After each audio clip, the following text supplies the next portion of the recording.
very much, Pat, and I'm delighted to be here this morning opening your conference, and I just want to thank the Chairs Network for this invitation and really to acknowledge all of your leadership in convening this conference, and I think it's very important that we are here in the Department of Health, and I think that's very fitting. And I think the fact that you're considering now the role of the task forces in light of current policy developments is really, really important. So I'm really looking forward to the outcome of today's discussions.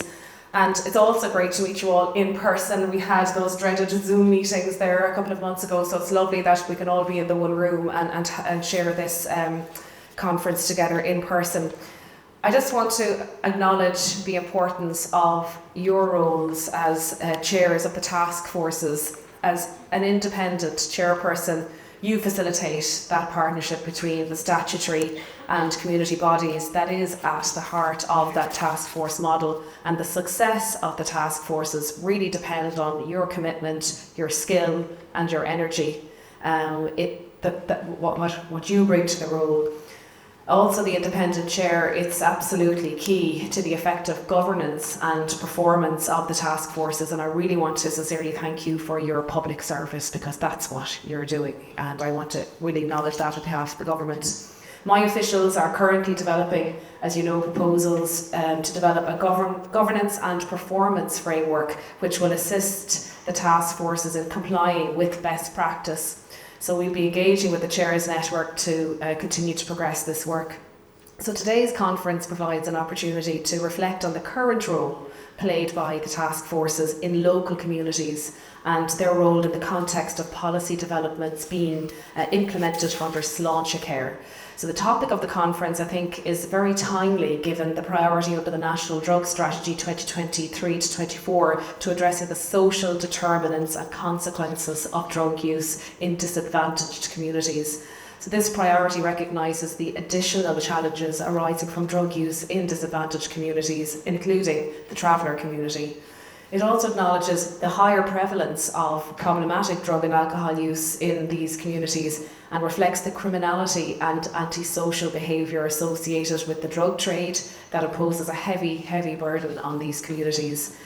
I'll shortly be publishing the Strategic Action Plan for 2023-2024 under the National Drug Strategy, and this will include a number of actions in relation to drug use in disadvantaged communities, which have been developed by the Strategic Implementation Group, independently chaired by Kieran Reid.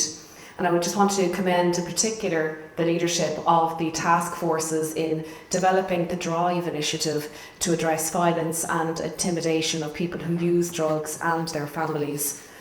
Government has acknowledged the additional difficulties facing disadvantaged communities who are affected by drugs. Initiatives in Dublin North East Inner City, Drogheda and Darndale are promoting integrated responses to local area challenges. And I understand that the Department of Taoiseach has launched a new programme to better coordinate and integrate responses to local area challenges, building on the learnings from these recent initiatives. I believe that task forces have a really important contribution to make to this programme.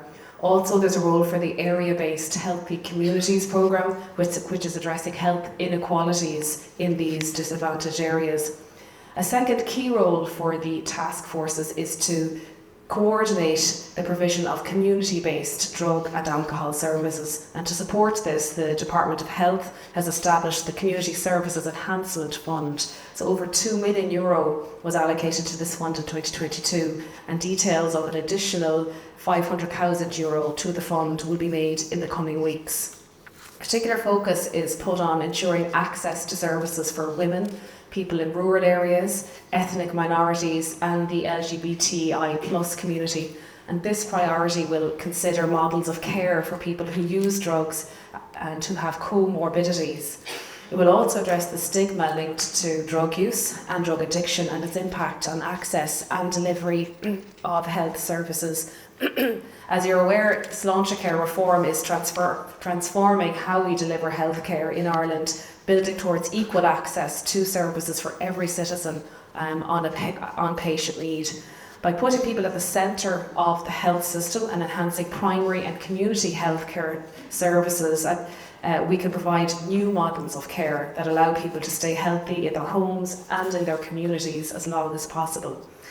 Finally, I want to acknowledge the financial and staffing demands and pressures on community-based services, and I know this is an issue that has been raised with all of you through all my interactions with you, and I hear that message loud and clear. Recently, I allocated over €4.1 million to compensate for the inflation costs incurred by social inclusion services, including the drug and alcohol task forces. And in budget 2023, €3.5 million was provided to support existing levels of service for drug and alcohol services and inclusion health services. So my department officials are developing proposals on how this funding will be allocated, and I hope to be in a position to make an announcement on this funding very shortly. So really, I just want to wish you every success today. I know this conference will be very informative, and it will certainly help me to see how substance use issues are being addressed right across the country. It's important that, from my perspective, we all are aware of the Citizens' Assembly reporting by the end of the year to the Oireachtas. This is a really important piece of work that's happening independently.